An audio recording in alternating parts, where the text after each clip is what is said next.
அனைவருக்கும் வணக்கம்.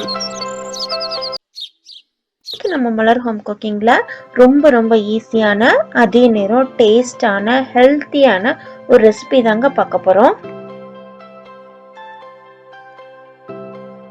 நம்ம செய்ய போற இந்த டிஷ்ஷுக்கு சொரக்காயோட ஸ்மோக்கி ஃப்ளேவர் ரொம்பவே டேஸ்ட் கொடுக்குங்க. அதனால சொரக்காயோட கலர் மாறுற வரைக்கும் நம்ம நல்லா சுட்டு எடுக்கணும்.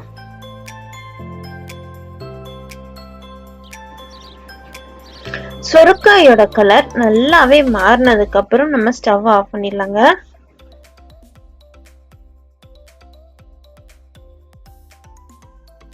சொரக்காயை நம்ம நல்லா சுட்டதுக்கு அப்புறம் தண்ணியில லைட்டா கழுவி எடுத்துக்கலாங்க. ரொம்பவே கழுவணும், கருப்பு கலர்லாம் போகணும்னு அவசியம் கிடையாது. லைட்டா கழுவுனீங்கன்னா போதும்.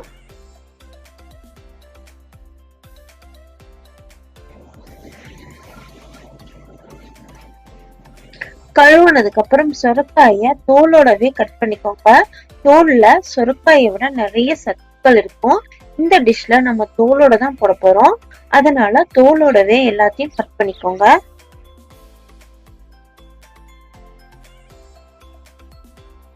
ஒரு கடாயில 2 ஸ்பூன் அளவுக்கு எண்ணெய் விட்டுக்கோங்க. அதுல 3 டேபிள் ஸ்பூன் அளவுக்கு வேர்க்கடலை போட்டு நல்லா வறுத்துடுங்க. வேர்க்கடல நல்லா வறுத்ததுக்கு அப்புறம் காரத்துக்கு தேவையான அளவுக்கு வரமிளகா இல்லைன்னா பச்சை மிளகாய் போட்டுக்கோங்க. நான் இங்க 3 வரமிளகாய் போட்டிருக்கேன். உரிச்ச 10 பல்லு அளவுக்கு பூண்டு, 2 இன்ச் அளவுக்கு இஞ்சி தோல் சீவுனது நறுக்குனது இதுல போட்டுக்கோங்க.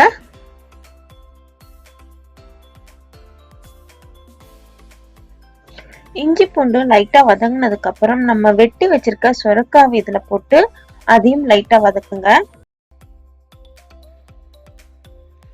நம்ம ஸ்மோக்கி ஃப்ளேவருக்காக தான் நம்ம சுட்டு எடுத்தோம். சொரக்காய் மேலே மட்டும்தான் லைட்டாக வெந்திருக்கும், உள்ளெல்லாம் லைட்டாக வேகாமல் இருக்கும். அதுக்காக இப்படி வதக்கி எடுத்தோம்னா உள்ளெல்லாம் நல்லா வெந்துடும். சொரக்காவில் லைட்டாக உப்பு போட்டு மூடி போட்டு நம்ம மூடி வச்சோம்னா சீக்கிரமாகவே சொரக்காய் வெந்துடும்.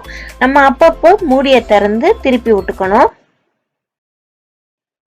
ஏற்கனவே நம்ம ரொம்பவே நல்லா சுட்டு எடுத்துருக்கனால சொரக்காய் சீக்கிரமாகவே வதங்கிரும். நல்லா வதங்கினதுக்கு அப்புறம் நம்ம அப்படியே ஆற விட்டுறணும். சொரக்காய் ஓரளவுக்கு ஆறுனதுக்கு அப்புறம் மிக்சியில போட்டு தண்ணியை ஊத்தாம நல்லா அரைச்சி எடுத்துக்கணும். சொரக்கால நிறைய ஈரப்பதம் இருக்கிறதுனால தண்ணி ஊத்த தேவை கிடையாது. ஒருவேளை உங்களுக்கு மிக்சி அரைக்கும் போது டைட்டா இருந்துச்சுன்னா லைட்டா தண்ணி தெளிச்சு அரைச்சிக்கலாம். இப்ப நம்ம தண்ணியே ஊத்தாம நல்லா அரைச்சிட்டு வந்தாச்சு. புளிப்புக்காக நான் ஒரு அரை எலுமிச்சை பழத்தை இங்க பிழிஞ்சு போடுறேங்க. உங்களுக்கு தேவைன்னா இந்த பழத்துக்கு பதிலா நீங்க புளிய கூட அரைக்கும் போது சேர்த்து அரைச்சிக்கலாங்க. ஏற்கனவே வதக்கும் போது உப்பு போட்டிருக்கோம். இன்னும் உங்களுக்கு உப்பு தேவைன்னா நீங்க போட்டுக்கலாம். இதுல கொஞ்சம் கூட நம்ம தண்ணியை ஊத்தல. உங்களுக்கு தேவைன்னா நீங்க தண்ணி ஊத்திக்கலாம். இதுல தயிர் கூட மிக்ஸ் பண்ணிக்கலாம் தண்ணிக்கு பதிலா. ரொம்பவே டேஸ்டா இருக்கும். கடைசியா நம்ம நல்ல வாசனைக்காக தாளிச்சுக்கலாங்க. அதுக்காக 1 டேபிள் ஸ்பூன் அளவுக்கு எண்ணெயில கொஞ்சமா கடுகு போட்டுக்கோங்க. கடுகு நல்லா பொரிஞ்சதுக்கு அப்புறம் அதுலயே உளுத்தம்பருப்பு இல்லைன்னா கடலப்பருப்பு போட்டுக்கோங்க. அது லைட்டா கலர் மாறினோன்னு அதுலயே கொஞ்சமா கருவேப்பிலை, வரமிளகாய் இது எல்லாத்தையும் போட்டு நல்லா தாளிச்சுக்கோங்க.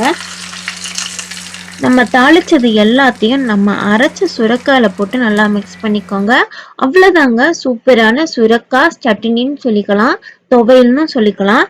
இது சப்பாத்தி, இட்லி, தோசை, அதே நேரம் சாதத்துக்கு கூட சூப்பரா இருக்குங்க. நீங்களும் ஒரு தடவை ட்ரை பண்ணி பார்த்துட்டு எப்படி இருந்துச்சுன்னு சொல்லுங்க. நன்றி, வணக்கம்.